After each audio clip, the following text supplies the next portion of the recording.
Roll 'em, Stace.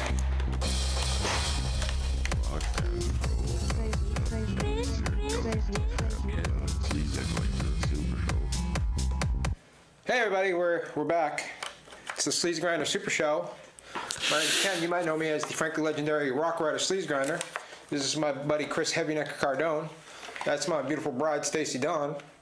And we're here to tell you what's up.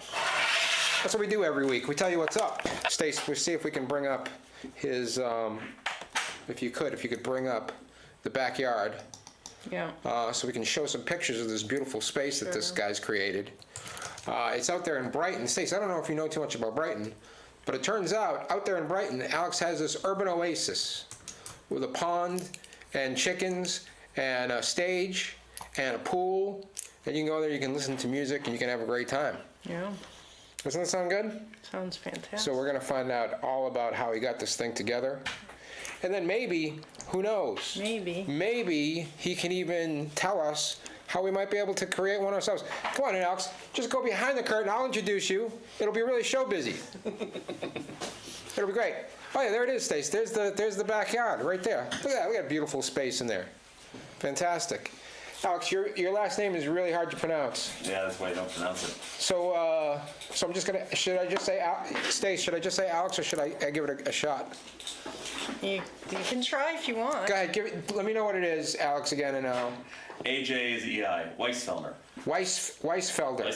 Waj is fine. Waj. That's close enough. Waj? Mr. Waj. Mr. Waj is really perfect. Hey, you ready, man? You gotta get some bubbles ready for this guy. This guy deserves bubbles. Believe me. Let me fire this. Fire that thing up. We'll fire this pup up. And when you think we got adequate bubble coverage, I'm gonna introduce Mr. Waj. Yeah. Oh, wow. Are we getting it? Do we got it? Yeah, we got it. All right, listen, everybody. Here he is. This is the man who created the best venue in town that you don't know about, that you're going to find out all I about. don't even know about it. Yeah, but we're going to tell you all about it, and it's going to blow your mind. You're going to find out about it. Here he is, everybody. Alex Waj, here he comes. Yeah! Bubbles? All right. Now- Come on. With the bubbles. Three. That's all I rate. Jeez. Sometimes we don't get great bubble coverage. All right, I'm getting you a new bubble machine. Do your bubble wad. Yeah, we did, but we got the fog, at least, right, Stace? You know, the dollar store, you can get the little ones that you pump like this. Yeah, we've done that too. We tried everything to get good bubble coverage. One of these days, we're just going to have to invest in one of these $1,000 bubble machines. It's probably worth it, Stace. $1,000 bubble machines? I don't know. I'm assuming that they have those. Damn. And that you'll get really good coverage once you have one. You can get $1,000 just about anything nowadays. Yeah. Alex, thank you for being here. So, as I was saying earlier in the show, I did this thing on chickens, and I went to this coop. It's in Brighton, and I don't even really know anything about Brighton. To me, Brighton was just more Alston. That's what I thought you're Brighton Somerville was. and Brighton, Cambridge, right? That's the Yeah. other side of the river. No one knows the other side of the river. Right. That's the picture I get from everybody. It's like, other side of the river? Oh man, that's forever. Oh, I know. So, so I just figured, it's like the sprawl of Alston. So I go to this Brighton, I go to look at see this backyard coop. Chris, I see the most beautiful venue I've ever seen. Stace, you gotta show that thing again. So this venue is called the Backyard, and it happens to be Alex's backyard. So he built this thing, and it's got a pool, it's got a lake. I mean, look at what's happening there. You get some more pictures in there, Stace, to show, because it's really something. How long has the Backyard been around, Alex? As the music thing? Yeah. This is our 6th year. 6th year. Yep. Obviously, as a backyard, it's existed a lot longer. Yeah, hundreds. Yeah, we were talking before the show. You were saying it's the second oldest house. Oldest house in the neighborhood, 1850. In Brighton. Well, not in that neighborhood. In that neighborhood. Yeah. Who was living there in 1850? Do you know who was? We have no idea what the history of that house is. I wonder if it was a nobleman or a scoundrel. It was probably one of the workers that worked on the ice pond. Okay. Because the pond in the back was created. It was dug up. They put some water in there specifically so people could ice skate, right? Well, so they cut ice for refrigeration. Oh, right. So there were two ponds, Strong's Pond and Chandler Pond. It was a massive ice house. Yeah. I think actually there's one on each end. Okay. And they would cut ice all winter long and store it in for the summertime for ice for refrigeration. That makes sense. That's brilliant, man. I'm going to have to think like that next time at a hotel and I don't want to leave the room. Right. Just dig a hole, put some water in, wait a bit. There you go. Good. Blast that AC. Hey, forget the water. You just sit outside in the wintertime. No problem, right? That too. That makes so much sense. Like, I never really thought of that. I mean, like, you know, before there was refrigeration, you had to think of something. That's what I thought of. Look at that. Look at that looks beautiful setup. Yeah. I like that willow tree there. That's nice. Those two willow trees were planted, let's see, it would be 15 and 17 years ago when my kids were 1 year old. Wow. They're massive now. Yeah. For my kids. So how long have you been living in the house? 27 and a half years. Half my life as of August 1st. That's fantastic. And then 6 years ago, you were in your backyard, you were looking around, and you said to yourself, man, maybe we should get some bands back here. No, someone else did that for me. Someone else did. Yeah. Well, went through an interesting change in my life, divorce, all that stuff. Yeah. Realized I'd lost my music for Right. years. Yeah. You know, kids, all the rest of that work. Yeah. And per chance happened to see Abby Barrett playing down Riverfest, and that was like, oh fuck, I forgot my music. Right. And I pulled it all back up again, and suddenly the next thing I was going around going to shows, and there's no place in Boston where you can bring a 12-year-old or 10-year-old to a show. Right. So we went to New York, and she was playing down there, and she introduced me to Sarah Blacker. Sarah Blacker introduced me to a house concert venue in Connecticut. The guy happened to be up here one day. He's hanging out at my house. He goes, dude, why aren't you doing something with this? Yeah. And I was never thinking, oh yeah, I'll throw a couple shows, maybe 20 people will show up. I know a few musicians, my kid's guitar teacher, drum teacher, whatever, it all works. Our first show with Sarah Blacker, I think we had 70 people inside. And it just, Yeah. by the end of the first year, we had a waiting list of 100 people. So really, all local artists. So I feel like really what it was is that in the beginning you just wanted to have a place where you could see music with your kids, right? Was that part of it? Yeah, well, one of our big parts is to make sure that we have access to music for kids. Yeah, okay. On an average night, there's probably a tenth of the audience is, well, maybe whatever. There are always a few kids, and every once in a while I look around and go, we got one. Yeah. You know, one will suddenly perk up, and right. and a few have come back, and many times they've actually dragged their parents. Hey, we gotta go back. Yeah. Of course, the pool doesn't hurt either. Right.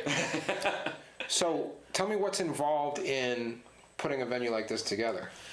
I mean, is it just like if I have a backyard and I want to have? Well, there are people ask me all the time about this, and they're like, "Oh my God, we couldn't do what you're doing." So you don't need to do what I'm doing. Yeah. You got a living room. You got 20 chairs. Yeah. Or can you fit 20 chairs in there? I'll hook you up with half a dozen artists who will gladly pay for 20 people.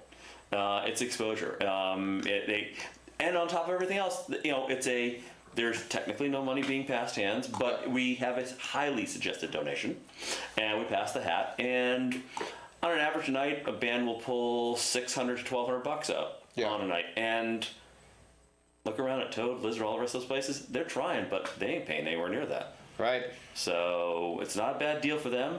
They love the fact that there's very close exposure. I Will Daly was playing, and then at one point he just unplugged and just walked into the crowd and just started. Everyone was circling around him. Adam Ezra this year, you know, the last song was like Kumbaya, everyone together. Yeah. You know, there's something. Oh, it's not on stage. You know, they're not. Yeah. Oh, they're not unreachable. Right. So, but it's a very exciting idea of just like the idea of an alternative venue, like we can take our music wherever we want to. It's something that I think is growing. Maybe I'm just more aware of it, but I think the amount of house concert venues have probably doubled in the last 6 years, at least the ones I know of. Yeah. And they're popping up everywhere because people are starting to get the idea. As places like Johnny D's and when are closing down, something's got to take their place. Right. And small venues. Charlie Christopher's my neighbor, and he owns Toad and Lizard. And as he said, let me run the list of why venues can't exist at this size. Toad loses money most of the time. Wow. Lizard barely breaks even. He could do much better by doing other things with those spaces. He just promotes music. He likes to promote music. Yeah. So, to go out and say, I'm going to start a venue, good luck. You know, I'm surprised like Lily Pad that size can actually exist, but they're pay to play. Yeah. So. Wow. I mean, so why is it tough for a place like the Lizard Lounge to generate income? I mean, like people do go to see the bands there, right? So. Insurance. Yeah. Permits. Right. Rent. Yeah. It's all those things, you know. Okay. I was talking to Charlie about this, and he said, without the restaurant, we couldn't exist. Wow. You know, the restaurant is pretty much what holds it together. Yeah. So it's unfortunate. I think it's just a sign of the times. I mean, yeah, if you're going to put a place out in, I don't know, Charlestown, or actually even Charlestown's getting expensive. Yeah. You know, Lowell. Yeah, I'm sure you could get plenty of places up there, but Right. You're not going to get the raw. Yeah. But I mean, I feel like maybe this is a development in the way that we enjoy music. Maybe this is a development, we take it, maybe this whole thing where we go to these sort of temples of music, that were created, by this whole kind of music industry system, maybe we don't really even need that anymore. Maybe we can just create our own spaces like you've done. Well, I'm going to start live streaming soon too. I mean, that's a lot of people are starting to get, if they just want to hear the music, that's a great thing. And volunteer Yeah. donations.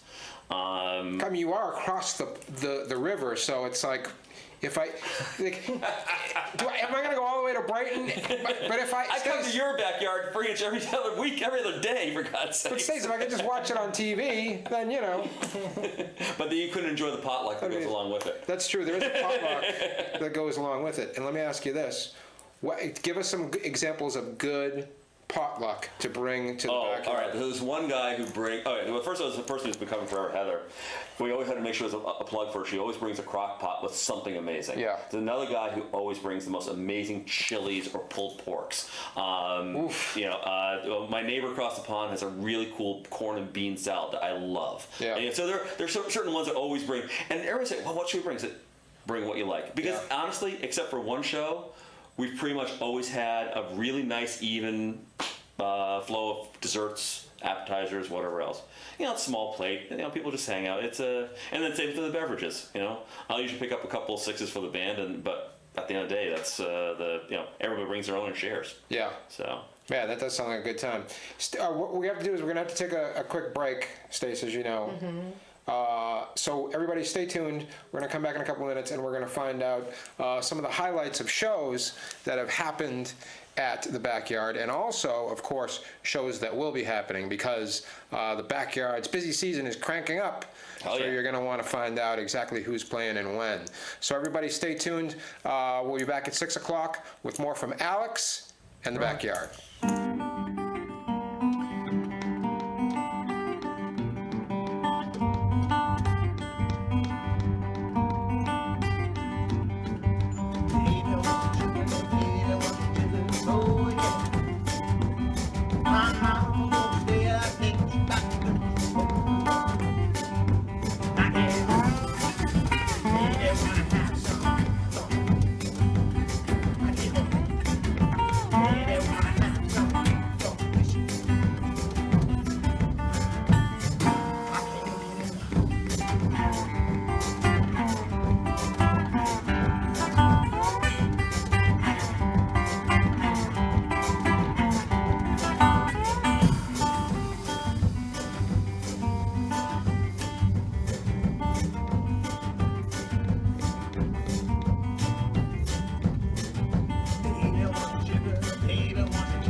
Back, everybody. Sleazegrinder Supershow. We are chatting with Alex Waj of the Backyard in Brighton.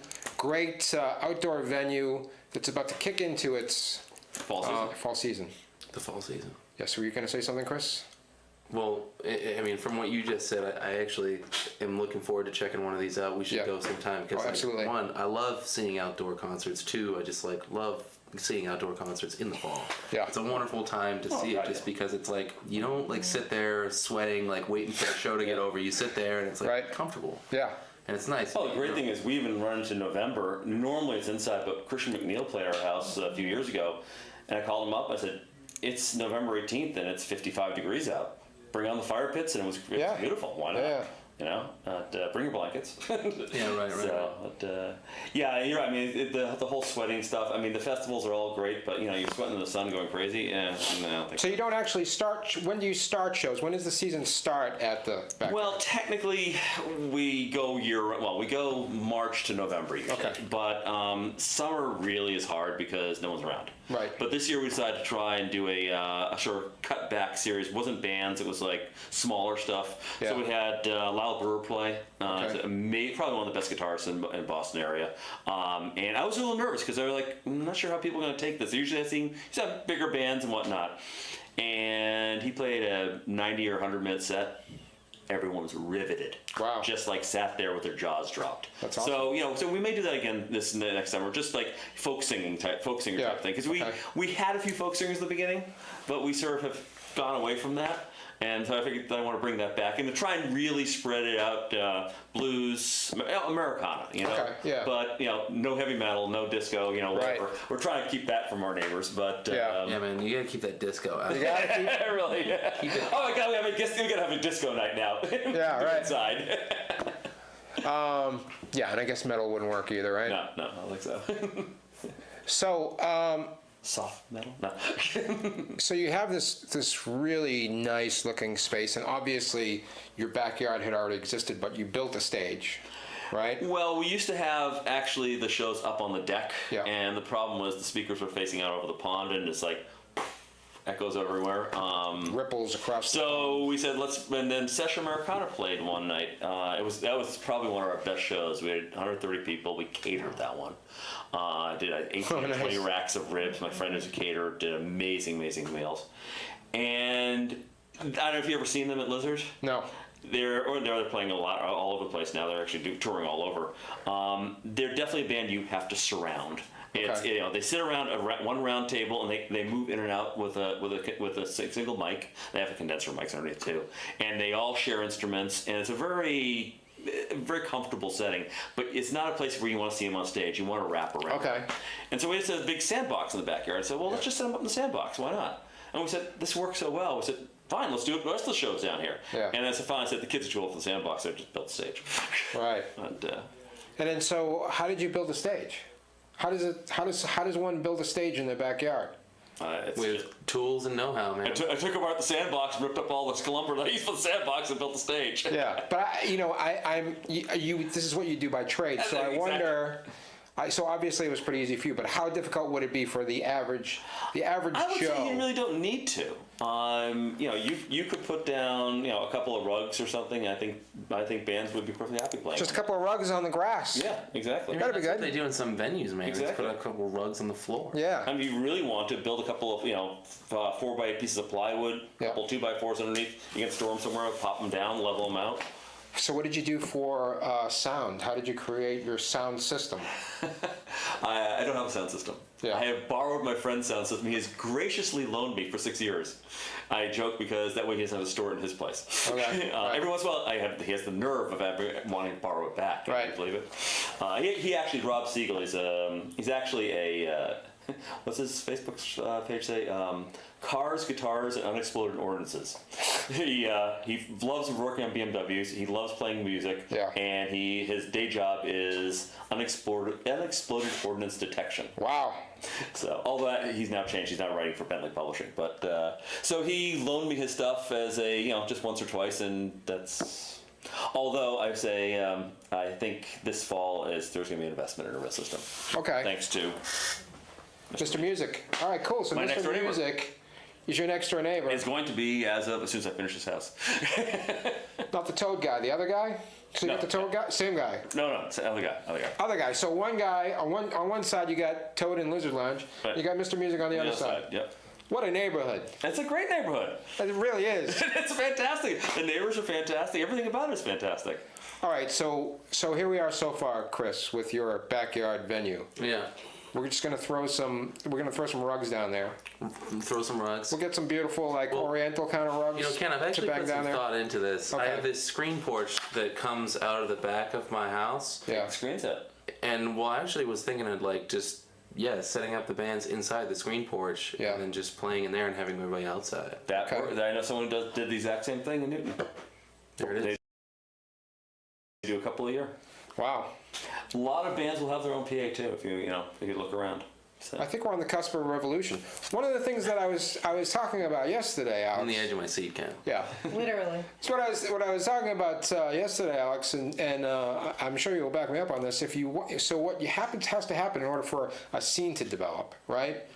In any sort of neighborhood or any sort of town, you get a couple of bands that think similarly. They may not sound the same, but they have the same sort of sound and vision. You know, people start getting into them. There's other bands form that are sort of on the periphery of that scene, and then things start to happen.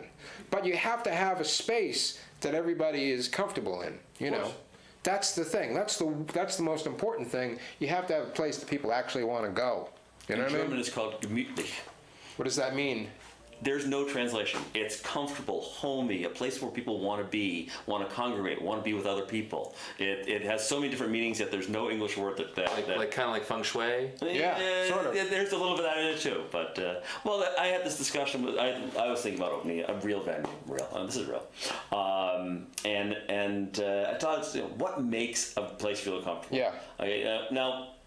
The fact that Charlie's my neighbor and I go to Lizard all the time is one thing, but that is a comfortable room for me. That is my living room. Yeah. I love it there. I go to other venues and it just feels wrong. I just don't feel like I want to be there.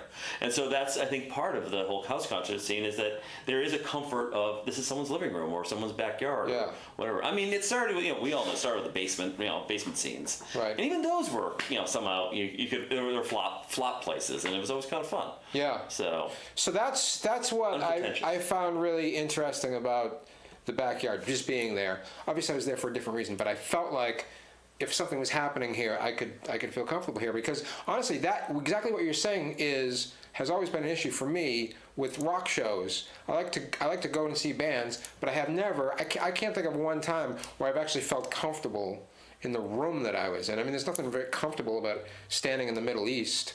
Or downstairs. Really, yeah, exactly. I mean, there's just it's not for me, not a comfortable space. So that's the thing. It's like if you have someplace where you would want to be anyway, then I think you really got something. It's kind of strange. Like as a musician, like going around to different places, I never really thought about that. Like, oh man, like is this room like comfortable to be in? Yeah. In fact, like some of the favorite places that I've been to have been like really mangy, like not comfortable places. Yeah. Because regardless of like this is of course in my experience, like regardless of like how comfortable the atmosphere is, really what people are there for are like the music itself and then the other people that are there listening to the music. Right. The community It's a that's social thing, of established. course. Yeah, exactly. So If it weren't, you'd be home listening to something on your stereo or your I've earbuds. found that the community that's established is much more important than the actual place, which ultimately I think is what makes it work. Either the potluck thing and all that. It makes exactly. it a unique experience. Well, that's one of the things. The reason I did this is because it also. I have lots of people who've met each other, and matter of fact, there's one couple they met at the backyard and they're still together today. That is awesome. So because that's really the component that's always been missing for me is that the reason that I would go out to watch some music is for the social aspect, which gets swallowed up in a lot of these places because it's so loud. People, they feel kind of awkward when they go out someplace, so they tend to stick with the people that they already know, or just avoid eye contact if they're by themselves, all that kind of thing, So you don't really get as much of a social aspect as you'd like, for me at least, when you go to a show. I think with a scene like this, it seems much more welcoming to me. Yeah.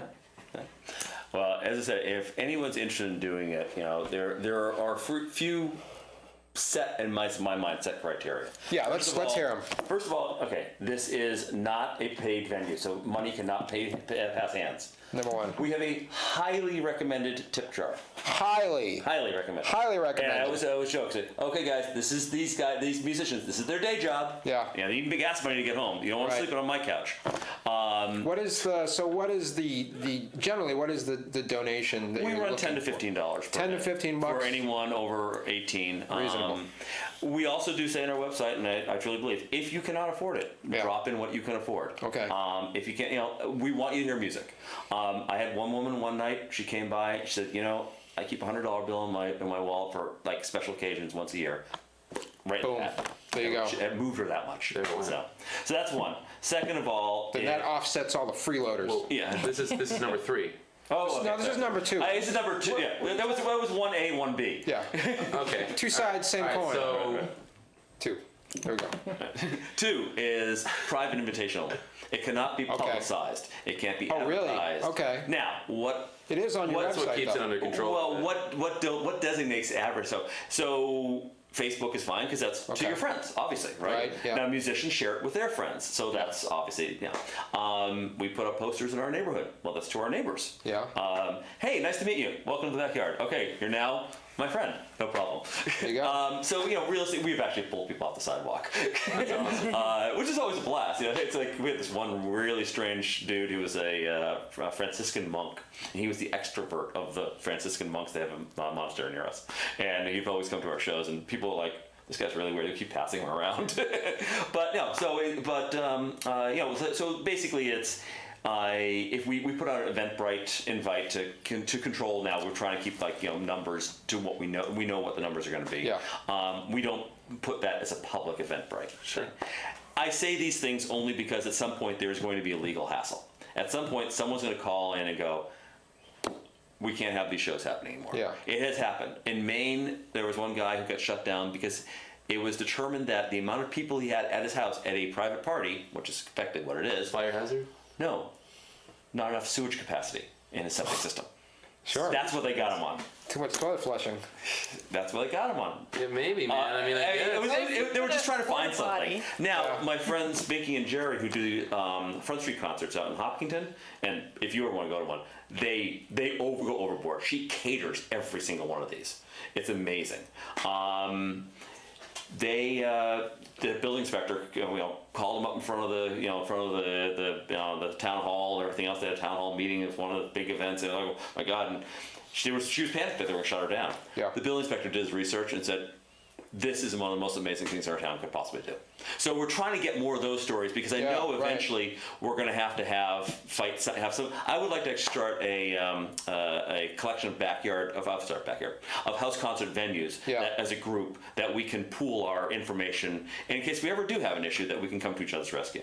But, Yeah, and then you would have an avenue for advocacy and Right. lobbying and all and that there are kind of some stuff. nationally, but Yeah. you can do a house tour, man. Yeah, for sure. Organize house tours for bands. That would be dope. In fact, I think Foo Fighters did that with like garages. They held a contest and they pulled contestants Wow. and they did garage concerts. Adam Ezra did one house show a day, I think, for a month. Yeah. All over the country. Yeah. And it was like, holy gee. And then he did my house later on, but it was great. He did a solo show, which was absolutely phenomenal, But, so yeah, there's, So is there a third? have fun. Okay, yeah, that makes sense. Now, don't take it too seriously. So what is the capacity? What's a good crowd for the backyard? We like to sort of cap it at 120. Okay. Pretty good crowd for It's a pretty damn good Great crowd, yeah. Realistically, on the average spring and fall nights, we'll have 60 to 100. Wow. It's got legs of its own now. I just I have a mailing list of about maybe 800 people. Yeah. I throw it out to them. The band ends up mailing to their people usually. And we've had one that was 20. It was during a snowstorm on Halloween. Right. Okay. Inside. Yeah. And people were literally calling me, I'm skidding off the road, I can't come, like whatever. And something, I had 2 keyboard players who were fantastic. One was kind of dark and stormy, one was light and bubbly. Yeah. And so instead of doing like one set, I started had them pair off 3 songs. Yeah. Which was really great because the dark and stormy one, because after about 5-6 songs, I feel like I have to play something light and I don't know how to do it. And now I've got someone to pair with. It's great. Right. But they said, I was apologetic because I think the payout was like $180 or something, and they're like, we would have done this again for free. Yeah, This was just a great, when Moroccan lamb stew that night. My girlfriend made it. Nice. So we come just for that. What if all 800 people showed up? Well, that's why we started going with Eventbrite. Yeah. We basically have, and because if we have to pull it inside, Yeah. I'd like to cap it at 80 or 90. Because 80 is comfortable, 90 starts getting really tight inside. Right. So what we basically say is, the first 120 or whatever, come in, get in. Yeah. And if it's over that, we actually say, we actually now RSVP is almost required. Okay. Now, if you don't RSVP and you call me and say at capacity, and I know, of course, I'm going to let you, come on, what the, Right, yeah. But I don't want the, 30 random people filling up to 150, and that's out of respect for my neighbors too, parking and all the rest of that stuff. That was the other thing that I was going to ask you is how do you suggest people get there? Because obviously there's limited parking for somebody's house. So There is. So what do you do? How do we get? Uber, how do we T, get there? carpool. So you can take the T there. To 57 bus or the Green Line. It's a slow ride though. Yeah. But, It's across the river for crying out. I know. There you go. Uber. We live in the day of Uber. Come on, Uber. It is. I mean, Uber makes it look pretty easy. Yeah. So You can get we all actually, I joked the other day. There were like 4 Uber cars that showed up at the same time at the end of one show. Yeah. Right. So, but. And so let's talk about what's coming up. What the schedule looks like for Stace. You got a little something there? It's not accurate on the website because No? we just had a change. All right. So we had Agnostic Gospel, who I was so looking forward to. Dave Champagne with Dinty Child and Dietrich Strauss and Dave's wife. Really eclectic, bizarre, funky, weird music. One of their songs is about. It's a beautiful ballad. Yeah. You sit there, it's like, oh, this is wonderful, until you realize it's about a pigeon getting hit by a car and dying from the pigeon's point of view. But it's still beautiful. Yeah. So, but unfortunately, we had to change that date. They can't make it. We're going to push them next year. So I just booked Cheryl Arena, who is an amazing blues harp player. Okay. She's playing with her bass player has played at our house before. Played with Duke Robillard, and then the rest of the schedule is correct. And my girlfriend's not here, so I always forget what it is. But Let's look at it, Okay, well, Stace, first of all, because the rest of it is. that's September 17th. Okay. So September 17th, 6:30 is potluck, 7:30 is music, All right. So 6:30 and potluck. Cheryl's birthday. Beautiful. So she's gonna say that's my birthday party. So you're gonna show up at 6:30. You're gonna get some vittles, hang out, Bring some fiddles. bring some vittles, Bring eat some some fiddles and vittles, share. and anything like whatever you want to eat. That's what you get. That's what you bring. Yeah. What's the matter, Stace? You got it? Yeah, I have it. Okay. Show it. Well, show I was them. waiting for Okay, I'm ready. All right, there you go. So, all right, Cheryl Arena. That's There you go. Well, that's not her. That's the name's on there, but The name's on there. I literally did that as I was walking out the door, and I forgot Yeah. to change the picture. So next, Amy Fairchild. Amy Fairchild is coming up. She's been a staple in the scene here for 20 years. Sort of revived her career a few years ago and just is hitting it pretty good. Julie Rhodes, new to the blues scene around here, been playing for about a year and a half. yeah, great singer. Amazing singer. And then at the time, I don't know if it's still true, was she didn't really have enough to do a full night of her own originals. We try and get people to do originals. Yeah. That's the other thing. We don't want to deal with the ASCAP and BMI, all the rest of that crap, Right, that's so tough, too. we really say it's, please, you can play a couple covers, but Yeah. please bring your originals. Right. So we also have Sugar Blood Jinx, who are a blast, absolute blast. Tell me about Sugar Blood Jinx. And I like they that share. name. They actually share a couple of players. Okay. And then the last one is Jan Marie. She's actually a person who opened for Dietrich Strauss many years ago, and she had never really played in public before. And that's one thing that I really like to do is I like to invite openers in to play a few songs. Like if these are people who are just starting, who have maybe written like 5 songs or 4 songs, and they've never really done it in public. Right. And this is a great opportunity for them to do it. And so she did it, and she blew everyone away. Absolutely amazing, incredible voice. She went out and started her own band. That's what she does. She actually works on bikes too. But Okay. she said to me one day, she's like, "I'm going to do this, and you're the reason I'm doing this." Awesome. which is fantastic. You know? Yeah. So her voice has developed amazingly. She's got incredible music, and she does Jam Marie and the Mean Reds is one of her bands. It's a dance band. They do a lot of the blues nights and the swing dances and all that. Oh, cool. Blues Union and all those. And then, but she's got her own stuff that really speaks to her, and so she's going to put together something with that. And then Aaron Shatwell's a local artist. He actually just moved back from New Hampshire. We've been trying to get him on the bill for years, and we just never connected. I said, "Well, play with Jam Marie." They're cool. That's so fantastic. that's it. Some nights are split nights, some nights are solos. So it's basically the schedule is pretty. It's the same all the time, right? 6:30, you get everybody in there. Most of the time. 7:30 the band starts playing. It's mostly Saturdays. Although Saturdays, the last okay. one was Sunday, and we had 10 people show up on Saturday before. So we Okay. better room for dinner. Yeah. and then it's over at 9:30. You can go home. Well, you can go home or hang. Or you can hang. But You're not throwing everybody out. Oh God, no! We have people crash there.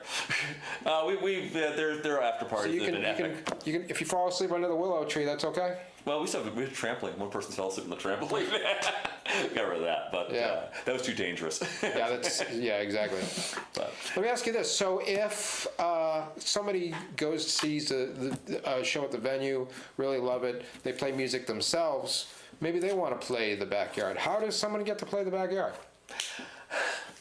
well, someone asked me that once. Olivia Brownlee asked me that once, and I looked at her. I said, "I gotta like your music, and you gotta wow me." Yeah.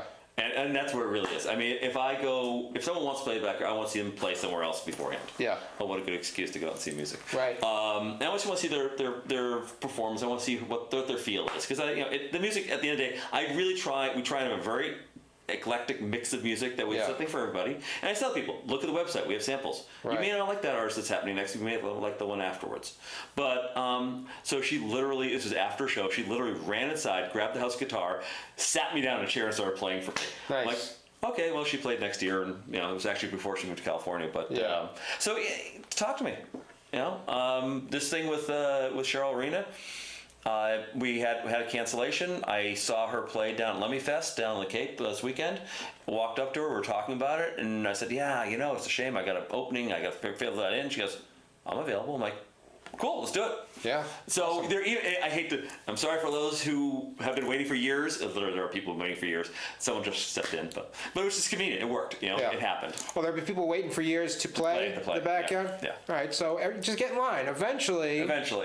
This guy will let you in, but It's all local. That's the other thing. We have a lot of artists touring artists. I get about 1 or 2 a week of touring artists who contact me, and I said, "Sorry, locals only." We are so slammed with local that That's fantastic, man. Well, we got one of the best scenes in the country. Yeah, you got plenty of talent right here. What do we got to I go don't do outside repeats. for? That's the other thing. You play once and that's it. Well, kind of. Well, let's see. Abby Barrett's played solo with her band, and then for my birthday. Tim Guerin's played with Christian McNeil with his band of White Owls. They're all different, though. yeah. So, All right. I mean, that's cheating a little bit, but it's okay. It's only because I love Tim Guerin, I love Dennis Brennan. I would gladly have them over my house every night playing. But I like the idea that you really get one shot at the backyard. I will say there's one other person I'm giving a second shot to, assuming we can come up with the night, because it just didn't work. It was just a bad night. Yeah. So Okay. I felt bad. I felt bad about it. You're gonna give them a do-over. Right. Exactly. All right. So very cool. So we're saying September 17th is The backyard.events. Backyard.events. So you got to be in the know. Luckily, you're watching this show, which means you're in the know right now. Because once you're in the know, then you can go. You go to Have you used that before? No, that was right on the spot. That sounds like a line. And what I'm saying to you is, maybe you don't know much about Brighton. I don't know much about Brighton. Nobody knows much about Brighton. Who's even heard of Brighton? It's way on the other side of the river. But what I'm telling you is, if you find yourself in Brighton, you're going to turn a corner, and then you're going to come to this urban oasis filled with music and chickens. There'll still be chickens, right? There'll be chickens. Swans. Swans. Well, at least have swans. Herons now. When I was there were ducks waddling around, checking things out. Everybody's getting together. They're playing music. They're having some food. They're sharing laughs and love and good times. And that's what this is all about. And I think, Chris, that this is just exactly what this town needs, man. You think so? Let's get out of these dank basements with the you know the beer and you know whatever else, and then we'll just, I mean, you can have beer in the backyard too. What I'm saying the floor is, doesn't get sticky. It's a great thing. yeah, you know, The lawn loves it. it smells a lot nicer. Hell yeah. Even with the chickens, it smells a lot nicer in the backyard than it does in these dank basements. And I was really happy to discover it, and I'm super excited to go and actually see a show there. And I hope that maybe if you see this show or you actually go to the backyard, it may inspire you. Because as far as I know, Alex is saying it's pretty easy. You just throw it out on a rug, and you can have your own backyard in your backyard. You got neighbors? You got a friend who plays a guitar? If you don't, I'll provide the people who play the guitar. I know tons of people who do it. Yeah. And by the way, if you're watching this and you're into this, get in touch with Alex. Maybe he wants to get a coalition going. And I feel like there should be one. Feel like there should be a coalition of backyard venues that, you know, if that's what you want to do, you can go and see some show in a backyard somewhere. I think it's a growing thing. I'm too old for basements, so this backyard works out for me. I can't go into these punk rock basements, Stacy. I'm 47 years old. I look like everybody's dad. I can't go down there, but I can go to a nice backyard. The same way I do. So this guy is speaking my language. Alex, I want to thank you, man. This was great fun to talk to you. It was unexpected. It was great. Yeah, it was really fun to be in your backyard, and I really look forward to seeing a show there. Anyone out there wants, call me, talk to me. My website. Yep. Contact info's on there. We'll put it up there. I love to chat. But tell us again what the The backyard.events. The backyard.events. We're on is Facebook, the backyard. at the backyard on Facebook. Yep. So go to those places, find out more about it, and we will see you. Or you can just Google the backyard Brighton. There you go. It's going to work out. You're going to figure it out. And we'll see you guys, not next week, it's Labor Day, week after. We'll see you guys. Got a big show planned. We'll see you then. Thanks again, Alex. Good night, everybody. Beautiful. Awesome. That was really cool, man. Excellent.